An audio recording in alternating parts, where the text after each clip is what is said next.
ముస్తాబాద్లో ప్రారంభించిన శబరిమలై పాదయాత్ర అనంతపురం జిల్లాలో ప్రవేశించింది. లోక కళ్యాణార్థం ముస్తాబాద్ మండలానికి చెందిన అయ్యప్ప స్వాముల ఆధ్వర్యంలో రాజగురుస్వామి ప్రారంభించిన శబరిమలై పాదయాత్ర అనంతపురం జిల్లా పెనుకొండకు చేరుకుంది.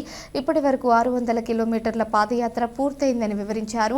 పాదయాత్ర బృందానికి ఆలయ కమిటీ చైర్మన్ జితేందర్ రావు పర్యవేక్షణ నిర్వహిస్తున్నారు. అయ్యప్ప స్వామి అనుగ్రహంతో ప్రజలంతా సుఖ సంతోషంగా ఉండాలని కోరుతూ పాదయాత్ర చేపట్టామని, స్వాముల కష్టానికి తగిన ఫలితం ఉంటుందని తెలిపారు.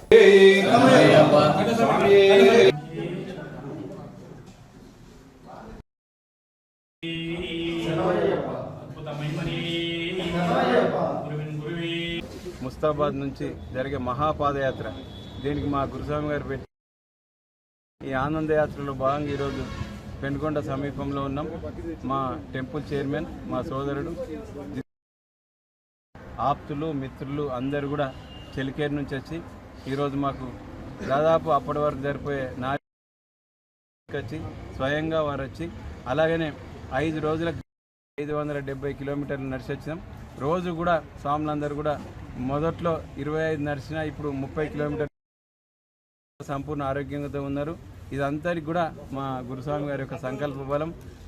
వారు అయ్యప్ప స్వామిని ఏదైతే మమ్మల్ని అందరూ కూడా తీసుకుపోతున్నారు. శబరిమల దొరక బాగా నవ్వుకుంటూ, ఆడుకుంటూ, పాడుకుంటూ వెళ్తున్నాం. భగవంతుడు ఇచ్చిన దాతలు ఎంతోమంది ఉన్నారు. భగవంతుడు మన స్వాములకి దేహబలం ఇచ్చుకుంటూ, పాదబలం ఇచ్చుకుంటూ, అలాగనే ఇచ్చిన దాతలకు అందరి పరిపూర్ణ ఆ భగవంతుడు స్వామియే శరణమయ్యప్ప, సర్వే జనా సుఖినో భవంతు. స్వామియే శరణమయ్యప్ప. స్వామి శరణం, స్వామి శరణం. ఈ రోజుకు మాది 23వ రోజు పాదయాత్ర. 24 స్వామి శరణం 24వ రోజు పాదయాత్ర. మా ఇలాంటికి ఇప్పటి వరకు మంచి బ్రహ్మాండంగా ఆనందయాత్ర కొనసాగుతుంది. ఎవరికి మా స్వాములకు ఎటువంటి ప్రాబ్లం లేదు. భిక్షలకైనా అల్పారంకైనా మాకు దాతలు కట్టి మాకు బ్రహ్మాండంగా విరాళాలు ఇస్తున్నారు. మాకు చాలామంది స్వామిని కోఆపరేట్ చేస్తున్నాం. ఆనందయాత్రకే చేస్తున్నాం. స్వామి శరణమయ్యప్ప, హరిహర సుతన ఆనంద చిత్తన అయ్యనయ్యప్ప, స్వామి శరణమయ్యప్ప. ఈరోజు 24వ రోజు మా శబరి యాత్ర ప్రారంభమై శ్రీ శ్రీ శ్రీ శాంతి స్వరూపులు రాజగురుస్వామి గారి ఆధ్వర్యంలో సాగుతున్నటువంటి ఈ ఆనంద యాత్రకు 24వ రోజు అనంతపురం జిల్లా పెనుకొండ శివార్లలో ఇవాళ టీ బ్రేక్ ఆగినాం.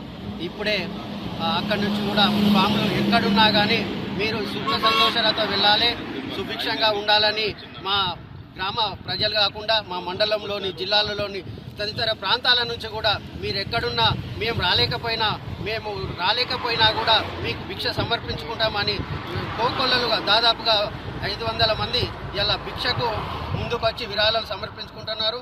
వారికి వినలేని సంతోషం. ఎందుకంటే మా రాజగురుస్వామి అంటే దైవాంశ సంభూతులు, శాంతి స్వరూపులు.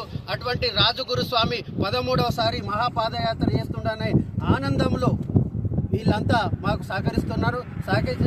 సహకరించిన వాళ్ళందరికీ వేల కోటి దండాలు. అలాగే అయ్యప్ప స్వామి ఆశీస్సులు, రాజగురుస్వామి ఆశీస్సులు ఉండాలని మనస్ఫూర్తిగా కోరుకుంటున్నాం. స్వామి శాంతి స్వరూపులు రాజగురుస్వామి ఆధ్వర్యంలో మన మహాపాదయాత్ర మొదలుపెట్టి 24వ రోజు అవుతున్నది. ఈ రోజు వరకు మనం 550 కిలోమీటర్లు మనం పాదయాత్ర చేసినాం. ఇంకోటి ఏంటంటే ప్రతి అయ్యప్పలు మొత్తం 37 మంది అయ్యప్పలు మేము పాదయాత్ర ప్రతి అయ్యప్పలు సంతోషంగా పాదయాత్ర చేస్తున్నారు. మాకు ఇంతకుముందు స్వామి చెప్పినట్టు మాకు భిక్షకు కానీ అల్పారాన్ని కానీ ప్రతి ఒక్క దాతలు ముందుకు వచ్చి సహకరించిన దాతలకు అయ్యప్ప కృపా కటాక్షాలు ఉండాలని కోరుకుంటాం. అలాగే